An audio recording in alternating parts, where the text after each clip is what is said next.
कक्षा 10 दो चर वाले रैखिक समीकरण युग्म प्रश्नावली 3.2। अब इसका हम चौथा प्रश्न दे रहे हैं। पहले प्रश्न हो चुके हैं पहले वीडियो में। तो ये प्रश्न है, निम्न रैखिक समीकरण के युग्मों में से कौन से युग्म संगत या असंगत हैं? यदि संगत हैं तो ग्राफीय विधि से हल ज्ञात कीजिए। ठीक, तो ये हमारे पास समीकरण हैं। पहली समीकरण हमारे पास x + y = 5 और दूसरी समीकरण है 2x धन 2y = 10। तो इसकी तुलना हम वही फिर कर रहे हैं a1x + b1y + c1 से। तो a1 का मान हमारा हो गया यहाँ पे, एक्चुअली x का गुणांक कुछ नहीं है तो हम 1 मान के चलेंगे। तो a1 = 1, वही b1 y का गुणांक भी यहाँ पे कुछ नहीं है तो हम 1 ले लेंगे। तो b1 = 1 और c1 यहाँ पे 5 है। तो a1 b1 c1 के मान हो गए। फिर a2 यहाँ पे x का गुणांक 2 है तो 2 हो गया, b2 y का गुणांक 2 और c2 यहाँ पे 10 आ गया। तो ये आ गया हमारे a1 b1 c1 और a2 b2 c2 के मान। अब हमने इसकी तुलना कर दी फिर कि a1/a2 हमारा आ गया 1/2। इसी प्रकार b1/b2 ये भी आ गया 1/2 और c1/c2 ये भी आ गया हमारा 1/2। यानी तीनों के तीनों मान हमारे बराबर हो गए। a1/a2 = b1/b2 = c1/c2। तो तीनों मान बराबर हो गए तो इसका मतलब ये संगत है। और संगत किस प्रकार का होता है? ये समपाती होगा, इसके अनेक हल होंगे। यानी जब हम इसका ग्राफ बनाएंगे तो ग्राफ एक के ऊपर एक आ जाएगा। तो अब ग्राफ विधि से हम हल करेंगे। x + y = 5। तो हम किसी एक चर को बाईं साइड ले लिया, x बराबर हो गया 5 और ऋण उधर चला गया y, ये हो गया। तो अब हम y की जगह मान रखते रहेंगे। ये हम पहले प्रश्नों में भी कर चुके हैं इनको बारीकी से। अब हम यहाँ पे सीधे सीधे मान रख रहे हैं। यदि y की जगह 0 रखते हैं तो x का मान यहाँ पे 5 आ गया। y की जगह यहाँ पे 1 रखते हैं तो 5 - 1 4 आ गया। ऐसे ही y की जगह 2 रख रहे हैं तो 5 - 2 ये 3 आ गया। y की जगह 5 रख रहे हैं तो 5 - 5 0 आ गया। तो इस प्रकार से हमने 4-5 मान हमने लिए हैं। तो इन मानों से हम कुछ मान लेके, बस 2 या 3 मान बहुत होते हैं हमारे ग्राफ के लिए। इसी प्रकार इसकी दूसरी समीकरण है कि 2x धन 2y = 10। यानी इसमें से हम यदि 2 कॉमन ले लें 2x और 2y में से, तो हमारी वही समीकरण बन जाएगी x धन y = 5, ये जो पहली समीकरण थी। ठीक, तो इससे हम यदि फिर मान निकालते हैं तो पहली समीकरण तो सीधे वही मान आ जाएंगे, आना ही वही है। और यदि हम इसको दूसरी विधि से भी करना चाहें तो यहाँ पे 2x बराबर हमने कर दिया कि 10 ऋण 2y, फिर x बराबर कर दिया 10 ऋण 2y/2। फिर मान निकालेंगे तो फिर भी वही मान आएंगे। तो वही मान फिर हम दोबारा से इसमें रखेंगे। तो जब हम इसका ग्राफ बनाएंगे तो ग्राफ में देखिए हम x बराबर ये है, x = 4 y = 1। तो x = 4 पे चले और y = 1, ये बिंदु आ गया। तो इसी प्रकार से हम इसके और बिंदुओं को भी लेके x, मैंने यहाँ पे 4 3 और 2 ये बिंदु ले रखे, इसके भी 3 4 और 2 ये भी बिंदु ले रखे। तो इन बिंदुओं से आपका जो ग्राफ है वो कुछ इस प्रकार का ग्राफ आ जाएगा कि एक के ऊपर एक, इस लाइन सीधे जब हम पहली बार खींचेंगे तो ये, और फिर दूसरी बार भी ये, तो दूसरी एक के ऊपर एक ये ग्राफ बनेगा। ग्राफ बनाने के सवाल पहले भी काफ़ी हो चुके हैं, इनको देख लेना आप आगे। अब हाँ, दूसरे भाग में चलते हैं। इसके चौथे के दूसरे भाग में समीकरण है x - y = 8 और दूसरी समीकरण है 3x - 3y = 16। फिर हमने तुलना करी इनकी। a1 x का गुणांक 1, b1 x का गुणांक, अब क्योंकि y के साथ माइनस है इसलिए x का गुणांक यहाँ पे -1 लेंगे, और c1 हो गया हमारा 8। तो इसी प्रकार a2 3, b2 -3 और c2 हो गया 16। a1/a2 b1/b2 और c1/c2 के हमने मान निकाल दिए। तुलना करी हमने तो हमारा क्या आया कि a1/a2 1/3, b1/b2 क्योंकि माइनस कट गए तो ये भी आ गया 1/3, और c1/c2 8/16 काटा तो हमने 1/2 आ गया। यानी आगे के दोनों बराबर हैं लेकिन c1/c2 इसके बराबर नहीं है। तो ये वाली कंडीशन असंगत की होती है। और असंगत यानी ये समांतर रेखाएं हैं, ये काटेंगे नहीं आपस में, तो इसका कोई हल है ही नहीं। इसलिए हमने इस सवाल को आगे नहीं बढ़ाना है। इसके तीसरे भाग में आते हैं। तीसरा भाग है 2x धन y ऋण 6 = 0। तो फिर हमने वही काम कर दिया, a1 b1 और c1, a1 2 b1 1 और c1 ये आ गया -6, a1 b1 c1। इसी प्रकार हमने मान निकाल दिए a2 b2 और c2 के। A2 B2 और C2 के मान भी निकाल दिए। A2 4 B2 -2 और C2 का मान -4। तो फिर हमने इस तुलना कर दी। A1 बटे A2 2/4 यानी इसका मान आ गया 1/2। B1 बटे B2 1/-2 यानी -1/2 और C1 बटे C2 -6 और -4 माइनस दोनों अब कैंसिल हो गया तो ये आ गया 3/2। तो क्या कंडीशन बनी कि A1 बटे A2 not equal to B1 बटे B2 यानी इसका एक अद्वितीय हल होगा यानी संगत ये हो गया। अब इसको फिर ग्राफी विधि से हम हल कर रहे हैं। तो यहाँ पे भी मैं इसके सीधी टेबल आपको बता रहा हूँ कि हमने y को इस साइड रखा, 2x को हम उधर ले गए तो 6 - 2x ही इसका मान हो गया। फिर हमने x की जहाँ पे 0 रखा तो 6 - 0 कितना आया 4।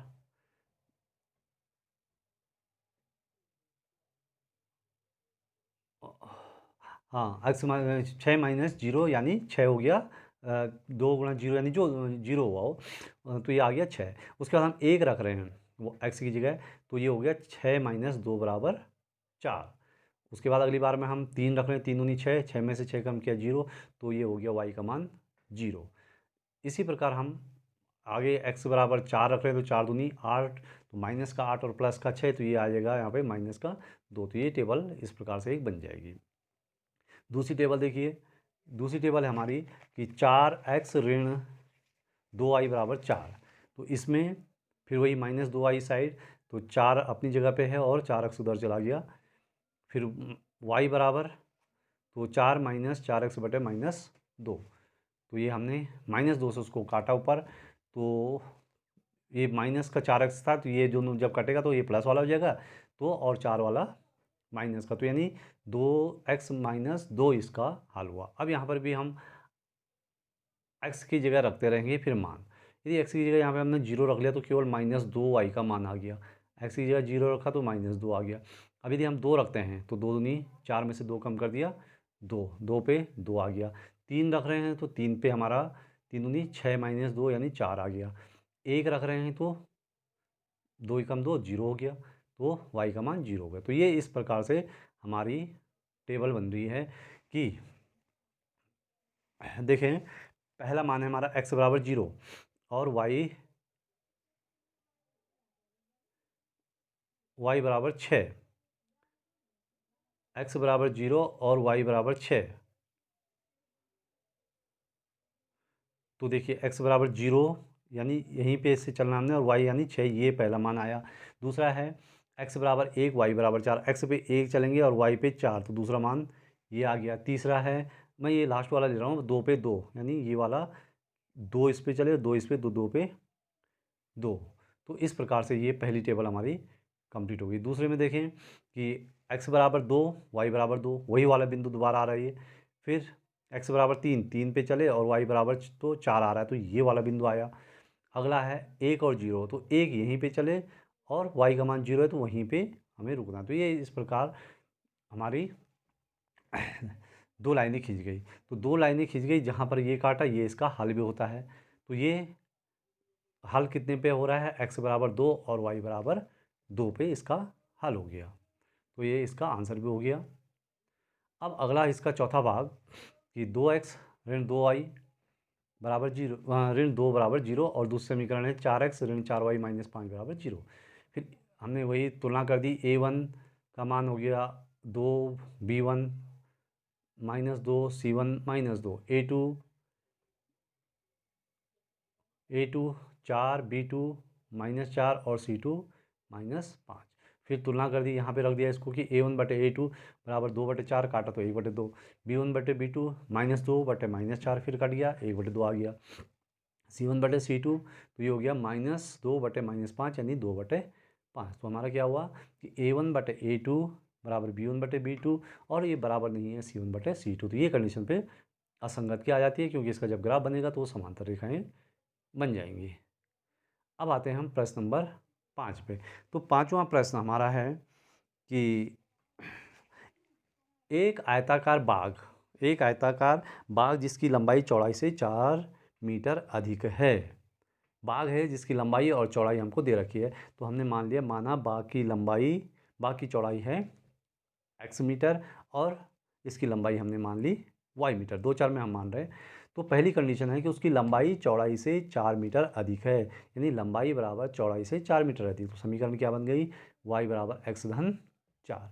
दूसरी लाइन बोल रहा होगी इस बाग का अर्ध परिमाप 36 है। परिमाप क्या होता है, 2 और लंबाई धन चौड़ाई, यानी 2 लंबाई और 2 चौड़ाई। तो अर्ध परिमाप हो गया केवल लंबाई धन चौड़ाई बराबर आ गया इसका 36, यानी x धन y बराबर 36। तो यहाँ से हमने y का मान निकाल दिया, तो y बराबर आ गया 36 ऋण x, समीकरण 1 और समीकरण 2।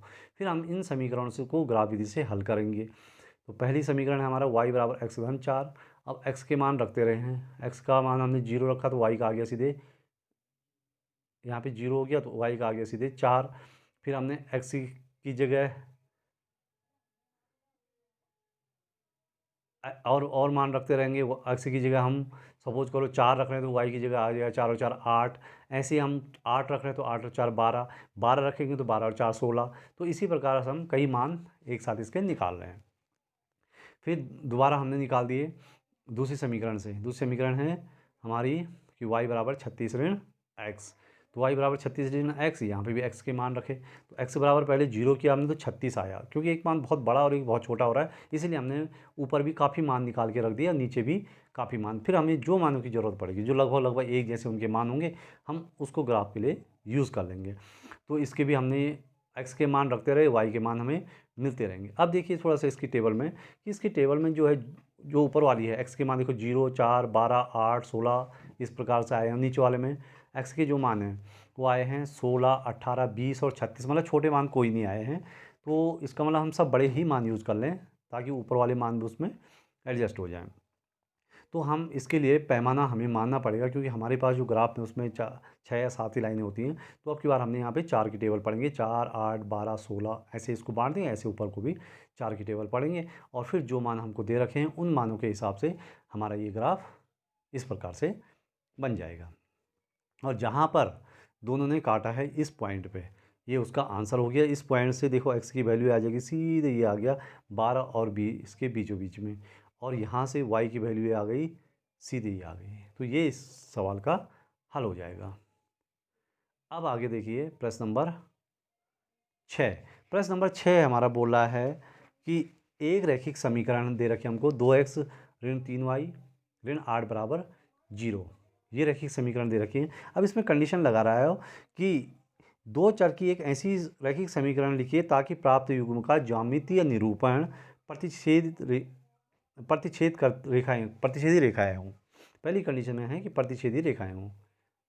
एक हमें अपनी तरफ से समीकरण बनानी है इसी के अनुरूप। तो हमारे पास देखिए यहाँ पे कि जो प्रतिच्छेदी रेखाएं होती है, तो हमारी कंडीशन क्या होती है, a1/a2 not equal to b1/b2। तो हमें यहाँ पे a1 का मान भी दे रखा है, b1 का भी दे रखा है और c1 का भी दे रखा है। तो हमें a1 a2 और b2 और c2 के क्या मान रखने हैं कि उनका अनुपात आपस में बराबर ना आए। तो क्या है यहाँ पे, हम इसकी जगह ये और इसकी जगह ये गुणांक रख दें, अनुपात वही नहीं होनी चाहिए। मतलब जैसे हमने इस समीकरण को 2 से गुणा कर देंगे, तो 2 दूनी 4x 2 तियाँ 6y और 4 दूनी 8y, ये नहीं होना चाहिए, क्योंकि अनुपात उनका बराबर नहीं आना चाहिए। इसलिए x का गुणांक दूसरी लाइन में 3 रख लो, 4 रख लो, 5 6 कुछ भी रख लो, और y का गुणांक 1 2 3 उसके हिसाब से रखते रहो, लेकिन उसके अनुपात में वो नहीं होने चाहिए। तो इसका उत्तर, कई इसके उत्तर हो सकते हैं जो तुम चाहो। तो सपोज करो दूसरी समीकरण हमने 2x ही रख दिया, 3y को 3y, लेकिन उसका चिन्ह बदल दो केवल, बस सेम नहीं होगा, क्योंकि सेम हो जाएगा तो उसका अनुपात एक ही हो जाएगा। और इसी प्रकार अगले में 3x और 2y उल्टा कर दो उसको, चाहे इसको बराबर लिख लो, कहीं पर इसको इनको आपस में चेंज कर लो। तो इस प्रकार से इसके कई उत्तर यहाँ पे हो सकते हैं। दूसरी कंडीशन वो बोल रहा है कि ऐसा बनाइए कि ये रेखाएं समांतर रेखाएं हैं। अब समांतर रेखाओं की क्या कंडीशन होगी कि a1/a2 तो बराबर होंगे, लेकिन b1/b2 के, लेकिन c1/c2 बराबर नहीं होगा। तो a1 और a2 के अनुपात बराबर होनी चाहिए, यानी जैसे यहाँ पे 2 है तो उसको 4 कर दो, और 3 है तो 3 दूनी 6 कर दो, उसको 4 कर दो, उसको 6 कर दो, और c1 को वही रख लो, क्योंकि उनको 2 से गुणा किया, उसको 1 से ही किया, तो ये अनुपात बराबर नहीं होगा उनका। तो इस प्रकार से इसके भी कई आंसर हमारे हो सकते हैं यहाँ पे। उसके बाद अगली कंडीशन है कि संपाती रेखाएं, यानी तीनों के अनुपात बराबर होने चाहिए। तो इसमें तो सीधे यही करना है कि पहली समीकरण को 2x है तो इसको सीधे 2 से गुणा कर दो, तो 4 2 दूनी 4 2 3 6 2 चौको 8 दूनी 16, तो उनके सीधे गुणांक उन्हीं के अनुपात में होते हैं, वो सीधे सीधे। अगली बार उसको 3 से कर लो या 4 से, ये इसके भी कई आंसर प्राप्त हो जाएंगे। अब आते हैं प्रश्न नंबर 7 में। प्रश्न नंबर 7, हमारे पास दो समीकरण दे रखे हैं, x माइनस वाई धन 1 बराबर 0 और दूसरी समीकरण दे रखी है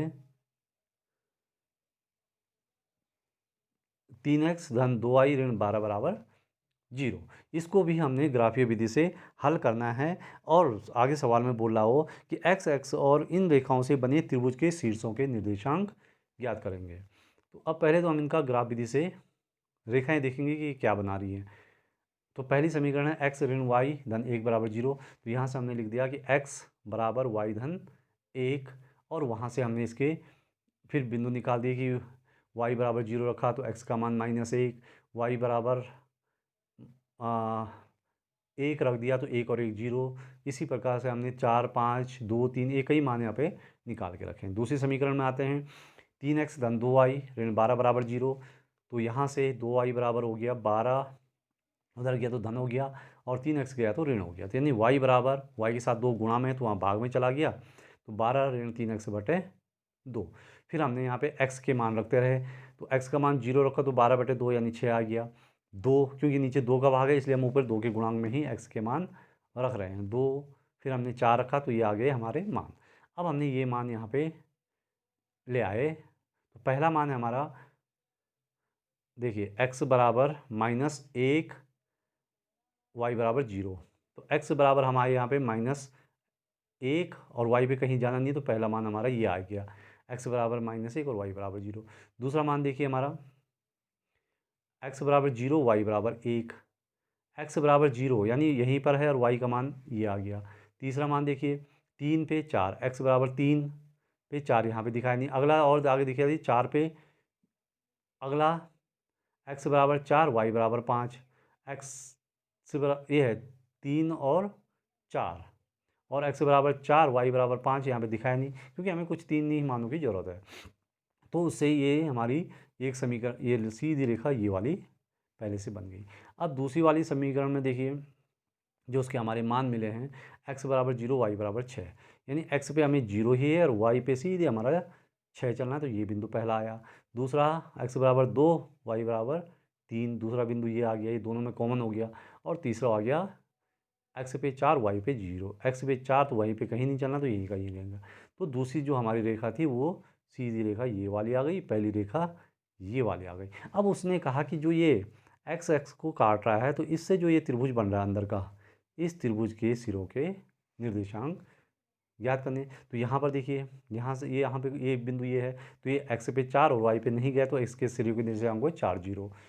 इस वाले सिरे पे देखिए x का मान इधर को आया तो ऋणात्मक है, तो ऋण 1 ऊपर को गया नहीं तो y पे, तो y का मान आ गया 0। और यहाँ पर जो बिंदु काट रहा है इसके निर्देशांक हमारे ये हो गए, क्योंकि x पे आ गया 2, यहाँ पे देखिए x का 2 और y पे गया 3, तो इसके सिरों के निर्देशांक हुए 2 और 3। तो इस प्रकार से ये प्रश्नावली तुम्हारी कंप्लीट हो गई है।